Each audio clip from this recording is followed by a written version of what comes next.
We had a difficult decision to make a few months ago. We had been fundraising for over 12 months. We got 40% of it relatively quickly, but the remaining amount, the only offers we had were offers that would have drastically changed the entire governance of the business. I have zero regrets about putting so much time and effort into the wider picture. I'm very proud that we did things to a certain level.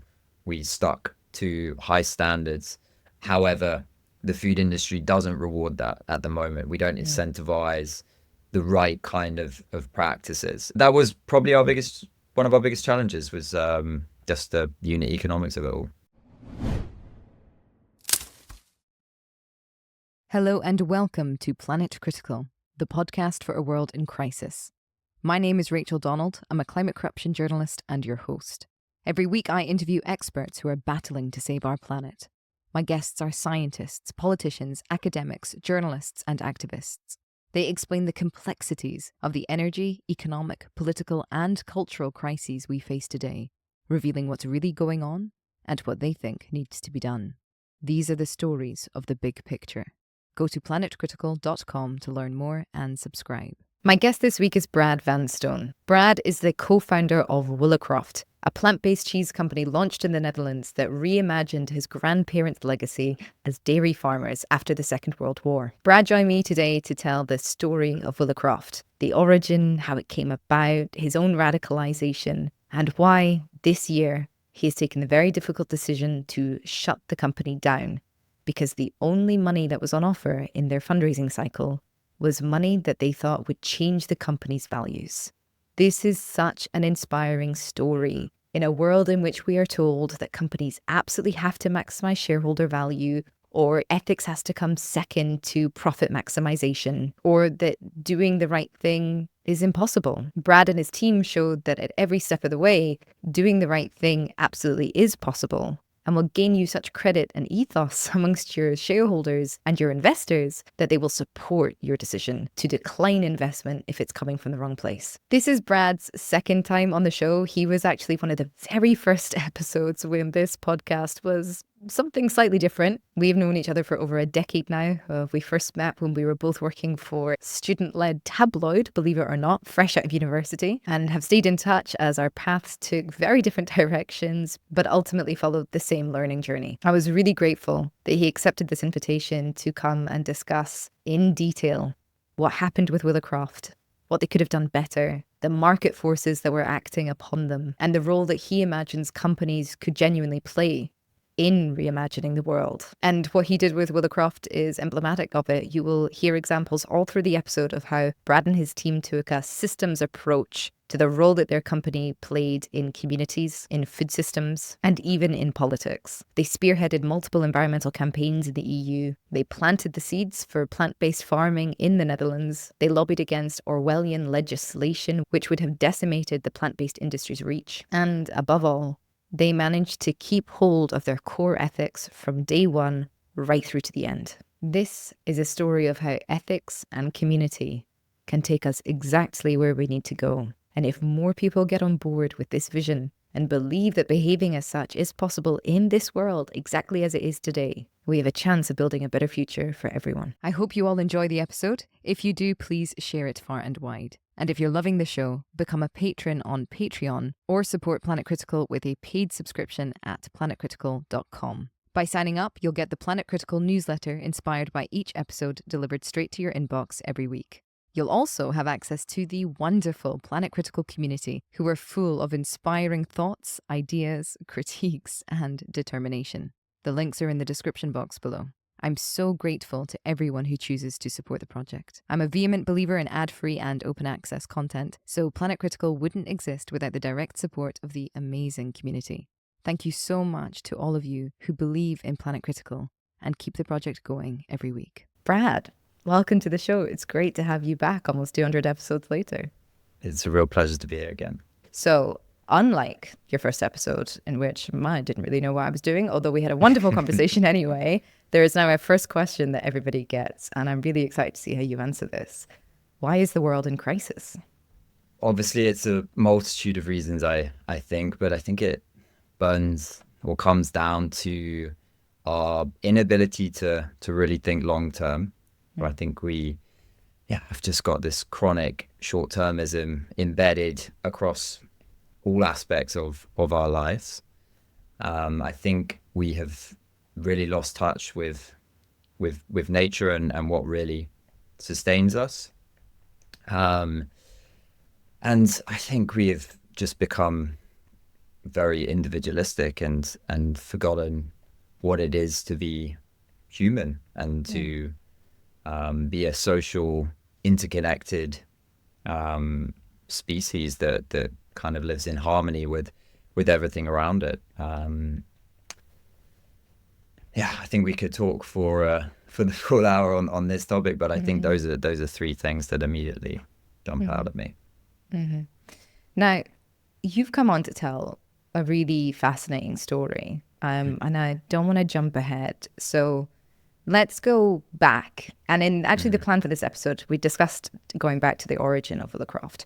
But let's go back to the origin moment of when you started to come to this realization yourself. Because when I knew you back in the day, when we knew each other back in London, I don't think, certainly we weren't having questions about how to be an interconnected species back when we were running around with the tab. That is certainly true. Yeah. No, so I think it all began when I moved to Amsterdam 8 years ago. And at that point in time, it was a reset for everything. So I was looking for new jobs. I was in a new place. I barely knew anyone here. And it was a chance to kind of look for a new career as well, I guess. And just in my personal life, I started to become a lot more conscious of my own contribution. It was a series of documentaries and very tough books that I guess really woke me up to so many issues that were in particularly our food system. And that led me to making some changes in my own personal life, to my diet, and I guess my things that I bought and how I traveled. And I then started to look at removing dairy from my diet. And actually my grandparents were dairy farmers, so that was probably the hardest part of all. But I started to make some plant-based cheeses at home, and just got super into that. It was a very nice, immersive experience, creating something with your own hands and seeing it come to fruition a couple of days later. And 6 months into that, I had some friends around for dinner. They pulled the cheeses out of the fridge. They were eaten in a couple of minutes, and I thought, hey, that's a good start. And so I promised them that evening, after several bottles of wine, that I would go and do a market a couple of weeks later. That market went really well, and a couple of weeks after that, I handed in my notice with the company I was working for, and I was a plant-based cheesemaker. So it was a very kind of natural process in a way. It wasn't a sort of moment where I went cold turkey overnight, or I just suddenly realized that, okay, I'm going to go do this. It was just, I think, just getting into a bit of a rabbit hole, seeing a problem and trying to find a solution. Out of interest, what triggered going down that rabbit hole? And once you were in it, what do you think about what you were learning or how you were learning facilitated actually taking action rather than kind of being stuck in a state of paralysis, which I think affects a lot of people? So previous to living in Amsterdam, I'd been in New York, and that is a city that just it goes at 100 miles per hour. Every resource is available and used, and I'm not sure what necessarily triggered it, but in my last 6 months there, I was just becoming very conscious of just rubbish piling up on the street. There being no recycling, there being so many containers for everything you consumed. Everything was available on the go, and it felt also unnecessary and so wasteful. And I then started to have some conversations with friends about this, and they pointed me in the direction of certain documentaries and books. And the first books I read were more in line with animal consumption and just the horrific nature of factory farming. And then I watched a couple of documentaries that were out at the time, like Before the Flood and Cowspiracy. And yeah, not every fact in those documentaries is accurate, but it's not so much about the full accuracy there. It's just to show you there's a huge issue here that needs addressing. And initially I didn't do anything about it, other than I did some recycling in the office, and that was me sort of patting myself on the back and feeling okay. But I think 2 years into being here in Amsterdam, then I was really read up on these topics, and I just felt I found my calling with the whole plant-based cheese making and the links to my family as well, the links to the dairy industry. And that the more I dived into that, the more energy it gave me, and it just felt like a very natural evolution from what my grandparents have done, because they started farming to feed people after the Second World War, and it was quite well, noble is maybe a strong word, but it made a lot of sense, back then to go into that sort of line of work. And for me as well, looking at the food system and the impact that dairy has and the consequence of that type of food production, it also made total sense to go into that space. So yeah, it was a bit of a happy accident, really. I think the thing I love about your story is that it sort of undermines like the hero myth that we all live with. Like, it was a couple of thoughts, a couple of conversations. It was, I mean, that night with your friends, that's how you've always told that story. Like, that was crucial into pushing you to doing this thing that you'd been doing for yourself, and try it in the slightly wider world out in the local market. And then the response of those people, it wasn't kind of like, you had a product idea Eureka and you tested the moment. product. And you tested it with, like all these kind of fancy corporate things. Like, it was very much rooted in the community around you, which is what allowed it to take off and gave you the strength to keep doing it, as you just said. Yeah, absolutely. And it the whole thing felt very human. That's why I love the food industry, because for all the technology that has been brought into it with machinery and transportation and many other areas, actually it's fundamentally run by humans. It employs the most amount of humans in the world. Every one of us has to eat every day.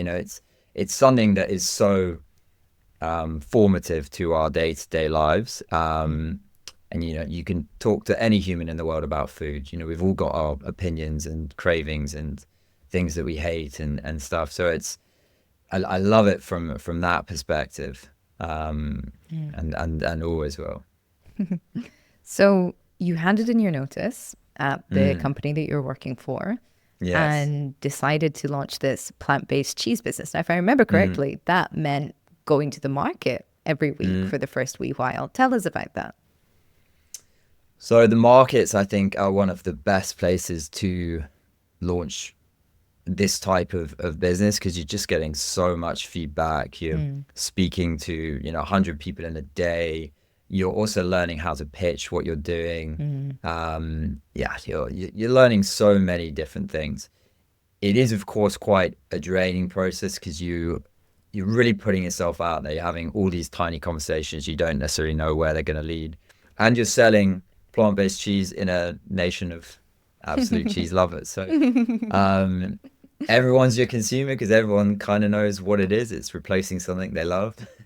But at the same time, there are some difficult conversations had. But yeah, the markets here in the Netherlands are as thriving as they've ever been. They really embrace food markets. So it was just a great place to get a lot of things tested and understood and evolved, I guess. So it was a very natural place to start.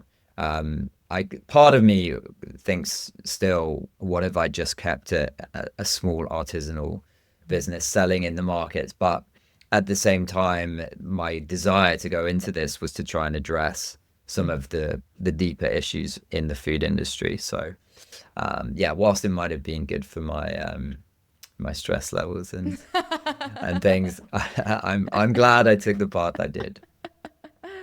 So we're going to go down that path and explain, talk about the growth of the business. But first of all, two questions. Number one, where were you getting these recipes from? And number two, how did that conversation go with your grandparents? Right. So on the recipe side, I did initially create the initial formulations, a lot of trial and error, a lot of scouring through various recipes online, looking at certain books. But the fermentation processes I used, most of them were happy accidents or tweaks from existing cultures or processes that were already out there. But I brought on a food scientist after about 6 months, and he had so much knowledge on just to how to kind of, I guess, work with shelf life improvements, and he had like a molecular understanding of all these different components, and my understanding was through trial and error and through research, and so useful in combination with the recipe creator, but not in isolation. So that was when it kind of went to a proper level. And in terms of that conversation with my grandparents, I can still remember it very clearly. Sadly, my grandmother, by the time this all kicked off, she had quite bad dementia. So she tried it. I think she did quite enjoy it, but we didn't have a detailed conversation on it, unfortunately. But my grandpa, he's such an inspiration for me, because he is someone who, even at the age of 85, was still curious. So even the first call, his first questions weren't, why are you doing this? It was, oh wow, I didn't know you can make milk from nuts, or I didn't know you could make plant-based cheese. This is so interesting. So I was a lot more scared actually of how that conversation would pan out than the actual end result. But really, they were only anything but supportive. That's beautiful. And their lineage is baked into the business, isn't it? Because there was that moment where you rebranded and used the name of their farm. Absolutely. Yeah. So Willicroft they actually created the name as well. So when they moved to the farm in the 50s, it had no name, and there was a moor at the top of the farm called Willicroft Moor. So my grandpa said, "Hey, that's got to be the name." So beautiful. Yeah, it was established 1957 and then reimagined 2018. Oh, beautiful. So let's talk about that moment, or series of moments. You're in the markets in Amsterdam. You're doing really well. People are flocking to it. Even a nation of cheese lovers sort of are interested in this. And I think that Amsterdam is a good place for this, because the Netherlands is also pretty sustainably minded. Forward thinking. Yeah, for sure. So why did you take the decision to go, okay, let's branch this out. Let's try and get into supermarkets. And what was that journey like? The feedback in the markets was generally really positive, and I was looking at what was happening in areas like plant-based milk and meat, and they were really taking off, and there were a lot of really successful stories in retail in those sectors. So I just thought now's the time, and there's a great opportunity here. And actually the current available products, which to be honest hasn't really changed so much today, they are highly processed. They don't really tell a sustainability story. It's just a replacement, and I don't think they're kind of addressing the deeper rooted issues in food. So we just felt that we could bring something forward that not only was a legitimate replacement for cheese, but also tackle a lot of these issues. So better nutrition, localized supply chains, actually measuring emissions and painting a path forward for really drastically lowering those further. So yeah, I think just trying to look at the whole piece, rather than just putting another product out there that might be a little bit better, but potentially creates other problems, or doesn't fully tackle everything. So that was the ambition, and from there, the biggest hurdle was upscaling, because my little apartment wasn't going to be able to to feed the Netherlands, and certainly wouldn't have passed the health and safety check. So that was quite a big challenge. But Sam, the recipe developer, he helped a lot there. He had a load of knowledge on that. And yeah, we actually didn't really change the recipes too much, which was good because I was a bit worried about that. And within 18 months or so, we were ready to go into big retail. Wow. And we got a couple of massive listings, but very unfortunately, the products weren't sealed properly when we first launched. So we did have quite some hurdles during the first few launches. But yeah, it was amazing how quickly it all happened, actually. And let's talk about the manufacturers. So you had to go and find people that, could scale up, out of your kitchen. Was this the first time that they had made plant-based cheese? Did they know what they were working with? Were they interested? Like, how was that response? Because as you've said, like, food has been a part of human culture for such a long time, but I can't really think of anything that's been innovative in the way that like plant-based products have over the past decade. Like, was this the first time working with something new? Yes, in all the conversations we had, now in the market, there's a lot more options, a lot more experience, but we basically only had a couple of different routes. So route number one was just to build out something ourselves, which would have been insanely expensive, and you need a lot of specific knowledge there about running plants and all the rest of it. So quite different expertise. Then one option was to go down the route of finding an existing cheesemaker. Back then, I think a lot of them were looking at this less as an opportunity, more as a Rival? a threat, I guess, and a rival, exactly. And so we went down the route of finding more of a generalist sort of producer.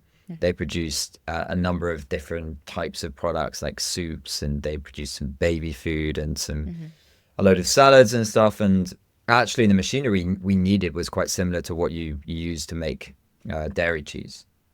So they had the right machinery some of the right machines, but not the right formatting machines. So the machines that you need to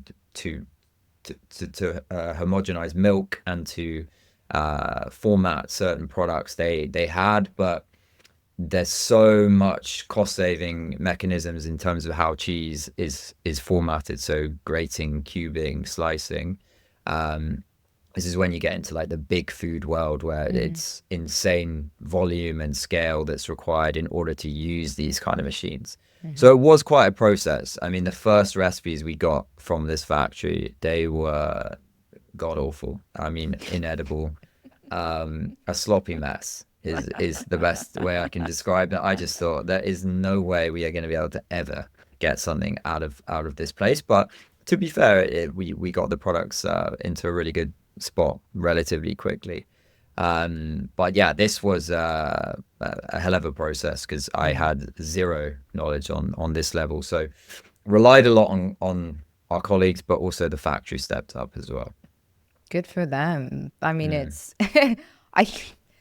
I've heard that going into food in and of itself is always like a huge risk, let alone kind of innovating on the margins and then trying to bring that into the center. Especially, I mean, your grandparents did it, but doing it on the farm in England versus a processing plant in Amsterdam, it's a different thing. So I think it really speaks to your passion and the desire that you had to get this out into the world.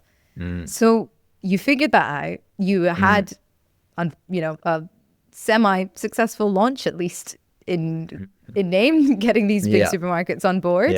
But then it did go really well, and there was interest from Germany. There was interest from other European countries. What was the feedback that you were getting from these big chains, and how were your customers responding to it? So I think all of them were seeing what happened in these other segments and going, right, we need the same for plant-based cheese. And yeah, we had a lot of interest in the products. I think the thing that stopped it really exploding in the end was a lot of it was down to price. What was currently on the market was priced at sort of 30-40% lower than us. And this is where the food industry is at the moment. If you want to create something that holistically tackles, a lot of the things which I mentioned previously, there is a price to pay for that. And inevitably the consumer is drawn to something that is a lot cheaper. I don't blame the consumer for that. So we had the interest, but we didn't get as much of it over the line. And when we did get listings, we also struggled to rotate enough to retain those listings What for a does long that enough mean? period. So rotation is how many units you're selling per Okay. store per week. So to the retailer, that's fundamental to staying in. You have to at least Mm, kind of benchmark on other products. yeah. But on the consumer side, the feedback was awesome. Like we really, it it was very heartwarming to hear how much love there was for the products. And yeah, the personal messages that we've received throughout have yeah really made it. So it was yeah, I guess a bittersweet sort of feeling about the whole process, because I'm very proud that we did things to a certain level. We stuck to high standards. Um, However, the food industry doesn't reward that at the moment. We don't Mm. incentivize the right kind of practices, particularly in this current economic climate. So yeah, that was probably one of our biggest challenges was just the unit economics of it all. Yeah. I think let's I want to stick on a couple of more points about Willicroft that I think were exceptional. And then I want to go Mm, in to talk about essentially the Goliath that you were up mm, against and yeah. that you've just sort of hinted at there. And there are two things that really stuck out to me watching your journey Mm, over the past few years. And the first was you spearheading this movement to make Mother Nature your CEO, which rather than being a sort of marketing gimmick, is actually been shown to be really instrumental in board meetings or major meetings in mm, ensuring that a sort of representative of the wider world is there, and thus we are mm. always taking the impact of our actions into consideration. So can you tell me a little bit about that? What drove you to take that decision? And then, this swathe of other companies that kind of followed in your footsteps. Yeah, absolutely. So it all stemmed from us as a team sitting down. It was around about Earth Day in, I think, the year 2000, and we sorry 2020. And essentially we wanted to ensure that no matter what happened to us or the company, we were beholden to the planet as an Mm, organization. So, in simplistic terms, the way we felt we could communicate that was to make nature our leader. So that was sort of the first step, to put nature in the driving seat. Then we started to think about how we do that from a practical perspective, because nature isn't or cannot be made a legal entity in most countries. mhm, And so, spiritually speaking, she can't sit in mhm, that position and actively make decisions. So how do we then do that in practice? And I don't actually necessarily think that Willicroft ever got it right, but I do definitely think that a movement has kind of not necessarily come out of this, but has evolved alongside it, that is really starting to get to a good place. Because Willicroft's issue was that actually whatever we decided to do, if Margot or myself were removed from the company, there was always the chance that someone could come in and take it in a different direction. We mm, did put some checks and balances in place where we signed up to a lot of industry treaties, being net positive by 2030, changing a lot of our corporate governance language, and ensuring the business was made for purpose, getting B Corp certification, and bringing the decision making mentality into certain meetings, and asking ourselves, like, what would nature do here, or is this mhm. a decision which is going to impact the planet in a positive or negative way. So lots of good stuff there. But fundamentally, I think to truly have nature in that driving seat, it needs to be the decision maker above all else, and that was kind of where we were getting to. And it's much easier to do that when you build something from scratch than bringing it in when you have an existing governance structure, etc. So yeah, we really had a lot of a lot of thoughts and brainstorms on that over the years. A movement did spawn out of it from our particular example of putting Mother Nature as CEO. But what's since happened is there's this whole separate nature governance movement. The Patagonia example is probably the most famous. But there's a fantastic organization called Faith in Nature who put nature in the board.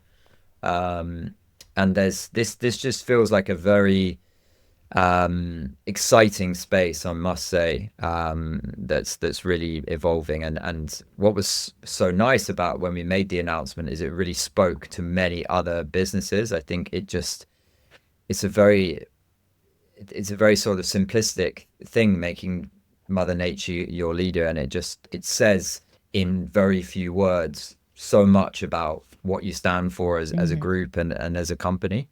And that just really spoke to a lot of other similar people, I think. Absolutely. It creates such an obvious divide because, for example, it would be totally impossible for a fossil fuel company to make Mother Nature their leader, because what they do is antithetical to life, quite frankly, at this stage. Yeah, absolutely. There's a couple of other things that I want to mention before we get into this, sad winding down part of the story. And that is the systems approach that kind of got you into making cheese, like recognizing this problem with the food industry and also, labor exploitation and trying to create a solution. You also applied this within the company, not just making Mother Nature CEO, but I mean, this is what I think we talked about in that episode years ago now. It's that you were going out and approaching Dutch farmers and saying, the animal agriculture industry, it may end. What we know is that, its emissions and its impact are really, really awful. Would you be interested in carving out a part of your land for this new thing? And I vividly remember what you told me then. And it was that the way that farmers are portrayed in the media is so antithetical to their actual mindset, because these are some of the only industrial workers that we have in the Western world who think long term. They are thinking in generations because they want to hand this farm down. And so a lot of them were incredibly open to this because they could see the changes in the weather and they could see the changes in the economy coming down the line. Yeah. No, so we with the whole sort of birth of the plant-based space, it was exciting in many respects, but it didn't actually address a lot of the deep-rooted issues. So we felt that, okay, it's solving one problem, creating another. So reduction in emissions, great, but globalized supply chain, using a monocrop system, obviously not great. And so we actually ourselves were part of that story initially because we were using nuts, which have very high in emissions, very intensive on water usage, and obviously can't be grown at scale in this part of the world. So we switched on to beans and pulses. And one of the core reasons was that we could grow those here in the Netherlands, which used to have a really deep history of growing all sorts of different types of beans. They're nitrogen fixating. They're a great rest crop, so very restorative to the soil. Actually, the yields are quite positive now, so also quite a nice income driver for farmers, and relatively low input in terms of what's required to harvest and sow the crops and manage the crops. So generally speaking, a bit of the crop's an extreme word, but just a positive crop to have in a 6-year rotation. So this was one of the most energy giving projects we did, because actually when we went out and said we want to grow beans, we could have grown hundreds of hectares in the first couple of years. We'd actually decided to do some small pilots and test varieties and just make sure that everything was working as it should, but the feedback was immense. And I think it's indeed because of the long-term narrative that we painted, and what it could do to the soil over a number of years. But also we tried to take the risk out of the way for the farmer, which I think is the crucial part, because a lot of the time they're the ones burdened with the cost, or with the blame, or whatever ever it might be. And all farmers are entrepreneurs, so you give them a solid long-term view, and I think most of the time, if the picture is positive, they're going to be interested in moving forward. And yeah, we just painted that picture. We brought experts on board so that we were really just a sort of in-between party, just making everyone sort of come together. And that was one of the biggest realizations, is that a lot of the time in countries like the Netherlands, all the resources are there. There was even subsidies there. All the expertise was there on the bean growing side. But all of these groups are off doing their own individual projects. And, when you bring everyone together, it's amazing what you can do. It was totally amazing what you could do, but you were doing this against a background of European Union government falling prey to animal agriculture lobbying. And this is another story that you told on our last episode, and you were in the middle of that fight then. Could you repeat that story? What was going on? What were they trying to ban? And what was the outcome? Yes. So when the plant-based industry started to really grow, there was a big kickback from industrial dairy and industrial livestock organizations to limit the use of dairy-related language. So words such as cheese, milk, butter became restricted. And some of this was done on the EU level and some on the state level. So back when we last spoke, this was in relation to some amendments that were actually going to go even further than this. So they were going to add words like yogurt, but they were also going to ban the use of the same types of packaging, because they said that lo and behold, what happens if a consumer goes in and picks up a carton of oat milk and thinks that it's meant to be dairy? What an awful thing to happen. So it was just a bit of scandalous legislation that actually did in the end get voted down. We were part of a campaign where we basically targeted the MEPs and looked at the ones that we felt that we could win over, and over actually it was quite a short period of time, because this was a piece of legislation that was burrowed away 150 odd pages into a massive series of voting that was taking place.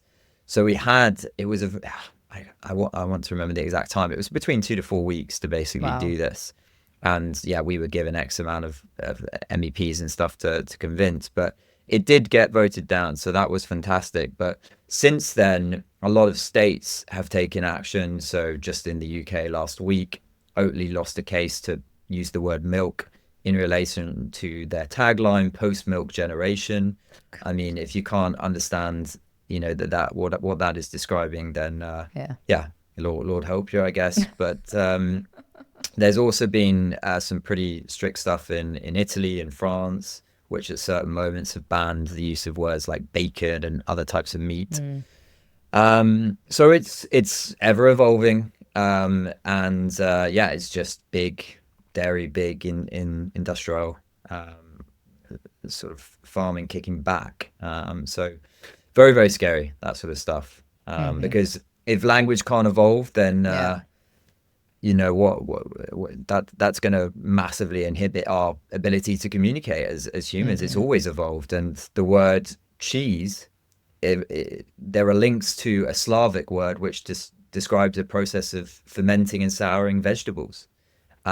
So a lot of this language isn't actually that old, and it's been enshrined in law for 100 or so years and protected on a regional level.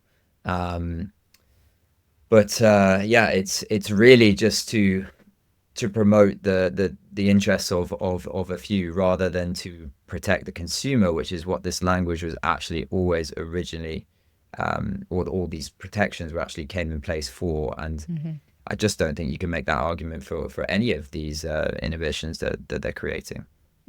Well, I would completely agree with you, and it, of course, speaks to the huge power that these multinationals have, Yeah, which is yeah, what a huge amount of the animal right. agriculture business is around the world and in Europe, and also just how devastatingly subsidized they are. These like very Yeah, inefficient and absolutely. ineffective processes. Like they depend on this government support, really. And I think what happened to the plant-based industry is kind of emblematic, really, of that relationship going very, very, very deep, which is, as you say, a very dangerous state to be in when we are Yeah. talking about the future of a viable climate and a livable planet for humans and the more than human world. Right. Right. No, it's frightening how we still, even though we know that this industry is one that has or is such a major impact on our climate, that we still prop it up with the same degree of subsidies and protections. I'm definitely not one to ban anything. I think we should always have freedom of choices as human beings, but to proactively promote and protect industries that are causing so much damage and harm is it's really mindless. And then the ones that are trying to change that, not to encourage them to solve some of these problems, that is also an incredibly stupid thing, I think, to do. Well, it speaks to this wider economic system that we exist in and that you Absolutely. alluded to at the beginning. So I think this is the moment, really, to explain why it is that you decided to shutter Willicroft. Because, from the outside looking in, you had this successful business. You were a food startup. You managed to kind of get into the mainstream, get into supermarkets, get into multiple countries. You had very positive feedback. You were leading environmental campaigns. You were impacting, or at least parts of groups that were impacting legislation. It was all systems are go for a number of years. Why are you deciding to close the business? Well, I want to start with the things that are on us Sure. first, because I think that's only fair. And I don't really have any regrets as such, because everything is situational based. But I do have some sort of points to make where I think we could have done things differently. So I think we never fully commercialized the business in a way in which we really drove the revenue that was needed to get a return on the investment that we had. So that was on us. I think I have zero regrets about putting so much time and effort into the wider picture. But I think we had a few opportunities that we missed, where we could have just got some bigger contracts that were very, very close. I think also my nature is sometimes not to be razor sharp focused on something, but to look at the next piece. And there were moments when I maybe took my foot off the gas on something, and yeah, we did try a lot of different things as a company. Margot has helped in that regard tremendously. She's co-founder in recent years, but yeah, we did a lot of different things for a small business, and had a lot of pivots. So I think those are two big reflections there. But looking at the kind of wider state of play, what I mentioned initially with regards to the crisis of the world is one which very much resonates with our issue with Willicroft, and that is the nature of how the short-termism of this kind of industry. I mean, the food industry is very complex. It takes a number of years, I think a decade, to build a holistic food business, and the investment cycles are based around 5 to 7 years. The runway that a company has is 12 to 18 months. So you're constantly at the fundraising table. You're unable to have any delays to a plan. And yeah, you're beholden to basically everything going right. And if it doesn't, you're in a very tricky spot. And things just take longer to move in food because you've got so many different components at play. You've got your supply chain, your production, your transportation. You've then got to sell the goods. You're hopefully doing a lot of work there to ensure that all of that is being done in an ethical way. So there is so many moving parts, and to deliver all of that in 5 to 7 years is just it's very, very unrealistic. And so even the Oatleys of this world, which is the real success story, even if you look at their underlying numbers, they're improving. They're just turning profitable, but they're not insane for the best example of the industry. Um, and yeah, I think at the moment we still reward the wrong things. If you look at investment, if you look at what is driving supermarkets, it is really a financial conversation.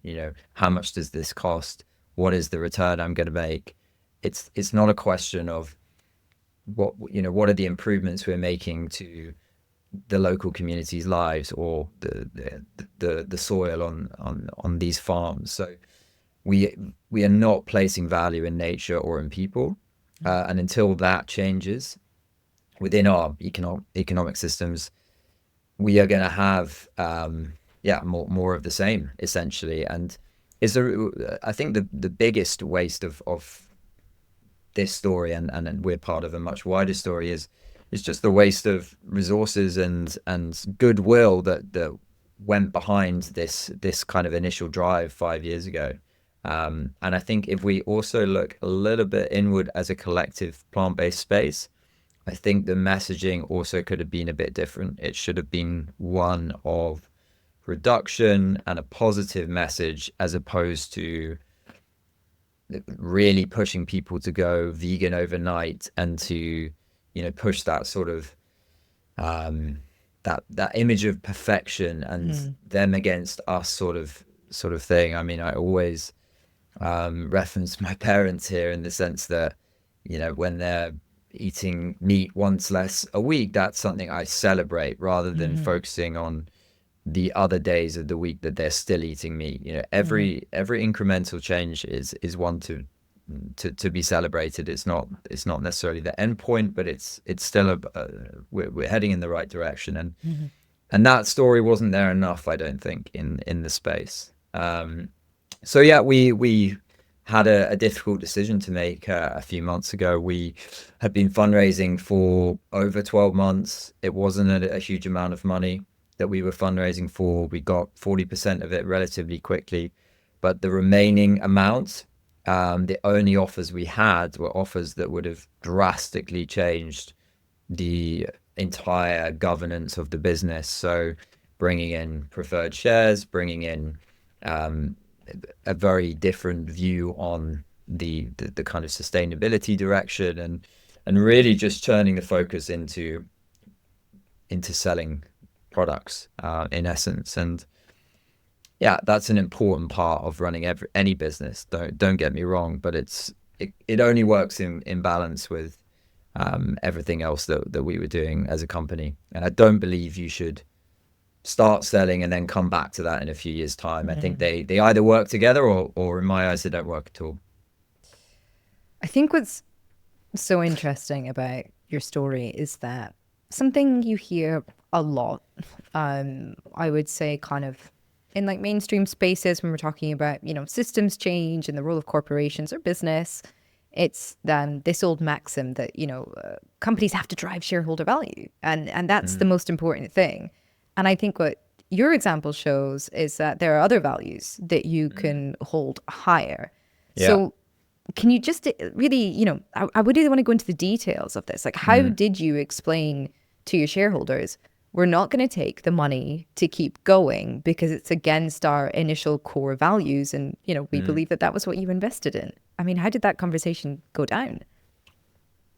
Well, I think because we had explored every other available route for such a long period of time, and we had really given it everything for such a long period of time, there was actually quite a level of understanding, because it wasn't as if we were springing this new eureka moment of suddenly caring about the wider impact of the company. I think anyone who invested in Willicroft knew that was a major part of its value and its attraction to others, that it did act and do things the right way. And I think the investors also knew that it would have been an inaccurate account of us as individuals, and that I think it actually wasn't a surprise at all in many respects, because we had throughout portrayed how we felt, and how we would always act. So on that level, actually, it was one of the more straightforward parts. I just think there weren't too many shocks there. That's excellent. And it really speaks to the community that you built up around it. So then, can you speak to this, maxim of driving shareholder value at any cost within a especially sort of deregulated capitalist system? Do you think that it is actually possible within that system to move away from that? Well, if you look at the origins of companies, most of them started to step in where the state was deficient. So if we look at the UK, a lot of companies were formed, and they were more sort of charitable organizations to support those that were injured or in factories, or widows or orphan children. And so they were purpose led. And so companies have changed so much from that initial starting point, to where we are today, where they're basically profit led. And I think we just need to go back and remember why they were originally formed. And there is some really interesting stuff here that is changing. So on an EU level, by the end of 2030, there will have been a massive increase in the amount of reporting that needs to happen for major corporations. So corporations above a certain revenue threshold are having to do reporting across the board, and they will undoubtedly create a bit of a trickle-down effect with their suppliers. I hope they don't put all the reporting onto their suppliers. That's a big fear, but it will really alter, how companies report across the board. What I hope then happens there is then we have greater accountability. So taxation for those that are high emitting companies, as an example. More media scrutiny, more consumer scrutiny, now that actual data and numbers are more readily available, because up until this point, it's to a certain degree been down to just the goodwill or the transparency of certain companies to publish data, and it's very hard to then pit that against other peers or companies within an industry. So it's going to really centralize our knowledge of what a company should look and feel like within a given space, and which spaces we should really look to move away from quite quickly. Of course, we know a lot of this already, but it really increases that. So that is positive. And then we've spoken a lot about nature governance today. I see that as a really good shining light as to how we can create a different rationale for running a business, and create, I think, a much more inspiring reason for businesses existing. Because the minute they're centered around an individual, the minute they're centered solely around money, we get into muddy waters. And there's still, of course, a lot of companies that do both, but not enough. And I think we need to have stringent checks in play to make sure that businesses are contributing holistically, and not just profiteering. Well said. But it's so funny about the EU because, like, I mean, that sounds great. And from what I hear you saying, that is to tackle scope 3 emissions, which, Yes. like 80% of emissions, all kind of downstream. Who knows? Yes, there is some reporting on the first two scopes as well, but we need to dig a bit more into that, to be honest, to give a fair view. So, but yeah, there is some reporting there, but indeed, most of it is on scope 3. But it's interesting, they're doing that. They put forward a new law that passed actually, a year and a half ago, which was about importing timber as well, and ensuring that the timber that's imported into the EU now passes really, really, really strict regulations and isn't linked to deforestation. Like, this is all really positive stuff.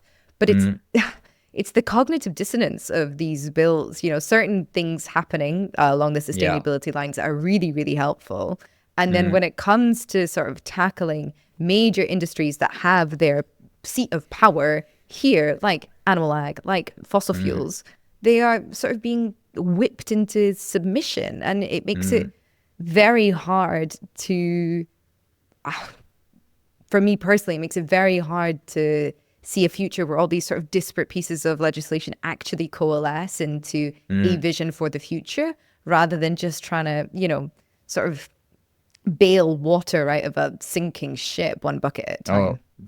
For sure. It's, 2 steps forward, 1 step back. And that timber law actually got delayed by a further year. For example, a big electric vehicle bill, which would have banned all electric vehicle sales by 2035, is being massively watered down at the moment. So indeed, it's the minute you feel like there's some progress being made, it seems to unravel to a certain degree. And it is quite scary, obviously, what's happening in Europe at the moment with the rise of the far right. So I think we are only at the start of that fight. But yeah, I think one thing I didn't mention at the start as to why we are in such a difficult situation is how on earth are these topics politicized? I just do not understand that, because we are talking about everyone's future. We're talking about the thing that sustains us future. Like, how is that a political topic? And unfortunately, it now is. So we need to deal with that to a certain degree, and the messaging around the climate has to evolve and change. But if we can move away from the political narrative around climate, that could potentially be the thing above all else that drives us forward. Because whilst it's a divisive issue, it's very hard, even when something is signed into law, to know that it will always remain in place, because there's always a fear that someone will unravel it. I'd be very curious, Brad, in your opinion, of how the media covers animal agriculture, because I mean, that's your background, was in media. That was where we met. And I just want to give an example for like how they cover the fossil fuel industry, which is something that I think typically, most people will be aware fossil fuels equals impact, on planet, whether or not they are for it or against it or whatever. But even with that kind of, global awareness of the impact of fossil fuels, the New York Times, for example, ran a small story yesterday. I read it, and it was about Syria, the fall of Assad, and the oil fields that are present in the country. And essentially, it was a story about, hey, great, now, the Syrian economy has a chance to adequately exploit these oil fields in order to support, the new economy that is going to rise up. No mention, I mean, let alone of the historical implications of exploitation of oil in the Middle East, of climate change, and what those new emissions, would do, or the potentially negative impact of that, or would there be a possibility of having a solar economy there instead? Nothing. Just pure market 101. More resources equals more money. So that's the fossil fuel industry that we're all kind of aware of. The animal agriculture industry, or the food industry, is something that frankly is much more complex, has a huge impact on the planet, is discussed far less. So as somebody who is steeped in all this information, how do you see it being covered in the mainstream media? I think what happens is consumers get obsessed with a topic, and then the media spends most of its time focused on that specific area. So plastic bags is a great example. Okay, that's great that we solved that, but it was a very small piece of the overall picture. You could argue the awareness it brought was a positive thing, but it would have potentially been better to have spent our energy on some of the bigger issues. When it comes to farming, it's a very difficult topic because going after farmers is something that the media is very cautious of, and rightly so, because generally the public are big supporters of farming and farmers, and again, rightly so. But what I feel we just are unable to convey just generally as humans is any nuance on this topic, in the sense that, okay, farmers remain absolutely pivotal to our the coming food production and you know, everything underpinning humanity over the years to come. But the type of farming that we're doing and the type of food that is being grown and reared needs to change. It is not a system that can sustain us. So that story is one that you rarely see. You see the media sharing a UN report once a year with big top line figures, but that doesn't really land with anyone. I mean, we've known about these facts for decades and done nothing about it. So there needs to be a concerted effort to, I think, paint more pictures of hope. And I actually think that's why Willicroft did get a decent amount of media coverage, because the story was a really nice positive one. It wasn't me saying, God, look at what my grandparents did, what awful human beings. I'd never do dairy farming. It was saying that was a system that made total sense at the time, but with the knowledge we have today, we can't continue to eat as much meat and drink as much or eat as much dairy as we have before. And I think these are the stories that we need, and the examples that we need to change the consumer's view on this topic, because it's at the moment it feels very polarizing. Yeah, it's such a funny kind of piece of tension in the conversation around, like, you know, how much is it on people to do something versus how much is it about systems change? And if you talk about people, are you distracting from systems change? Which I think also kind of, you know, is like, you know, hammering a nail with a sledgehammer. Like, there's room for both of these things. And absolutely, don't think there's much reason to believe that our governments necessarily follow their voters anymore, given their total disdain for public outcry against their support of what's going on in Gaza. However, it behooves us, I think, to then depoliticize this and bring it down amongst ourselves and say, well, okay, we're just going to build the new thing anyway. And if you want to catch up, you know, we've got ideas lying around, essentially, that you can legislate or you can promote or whatever. And I think that's kind of where this systems versus individuals comes into play, because even thinking of us as individuals is totally wrong. We're communities. We're, what did you say at the beginning? It like interrelational beings, like an interrelational species. What we do together. And when we do it together, then there is a hope of changing things. That really changes, I think, your perspective on like consumption. It's then not what am I consuming and how could I do it better? What am I producing? What kind of impact am I producing on the world? Yeah. And I think if we just all become conscious of what we're doing, that would already be a tremendous place to be. But that's what I personally found to be the big catalyst, was just awareness. And it is a bit painful and jarring because there's so much then you're burdened with to a certain degree. But over time you realize, okay, there's only so much impact I can have as an individual, and only so much I can change. And that changes from being a burden to being empowering, to saying, okay, well, what if I just did this little piece, or you know, convince this person to change this way. It's just planting small little seeds. So I think any kind of incremental change is super positive, and we indeed cannot treat these problems as individuals or in isolation. It's all connected. So we need to take off the hero cape indeed, and just all sort of fit into our lanes and come together on it. But I have a lot of hope and fear.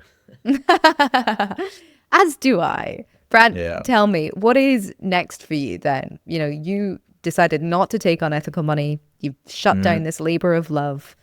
What's next for you? Where are you going? What's the next big idea, Brad? I can't give you a very exciting answer. I've just come back from a couple of weeks in Scotland. I've been on a really long hike, and the goal there was just not to think. And I've achieved that. So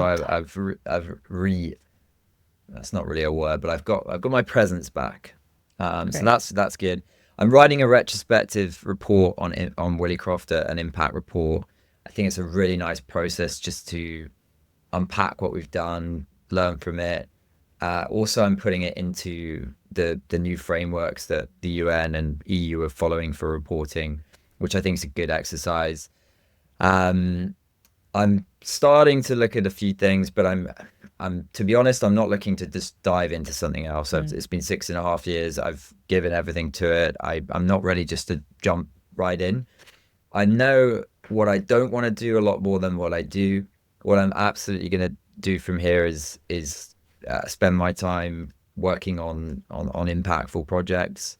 Ideally, less on the operational side now, so more really delivering impact. But yeah, I also don't want to sit around and watch the world go by. So I'm going to get bored, I'm sure, very soon. And probably the next time we speak, I'll have started something else. So totally contradicting what I'm saying. But no, I'm re-energizing, and I'm definitely going to be ready to go very soon.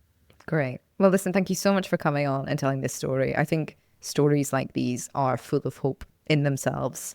Even though there are forces acting upon you, you know, this kind of the capacity to act ethically in a world that is built upon a lack of ethics, I think is very inspiring. So thank you for what you did with Willicroft. Thank you for what you're doing now. And thank you for your time today. And my final question for you is, who would you like to platform? So I mentioned the Earth Law Center earlier. So this was set up by Alexandra. And she has since made a fellowship where she's basically helping individuals get in a position where they can represent nature on a board. Brilliant. So it's just starting its second cohort. She is a bastion of knowledge on anything to do with nature governance. She also wrote a toolkit on different nature governance models. So the Patagonia example was one. We were one, a couple of other companies as well. It's a really fantastic toolkit. She's just thinks in such a wonderful way. So I think it would be a nice continuation on from this one, I think. Wonderful. Brad, thank you so much. It's been a pleasure. Thank you so much. If you want to learn more, I've put links to everything in the description box below. Remember to subscribe to the channel if you're new here and share the episode if you enjoyed it. To support the show, subscribe at planetcritical.com, where you can read the weekly newsletter. You can also become a Planet Critical patron. All links are in the description box below. As always, my deepest thanks to that community. Planet Critical wouldn't exist without your support. Thank you everyone for listening and for coming on this journey together.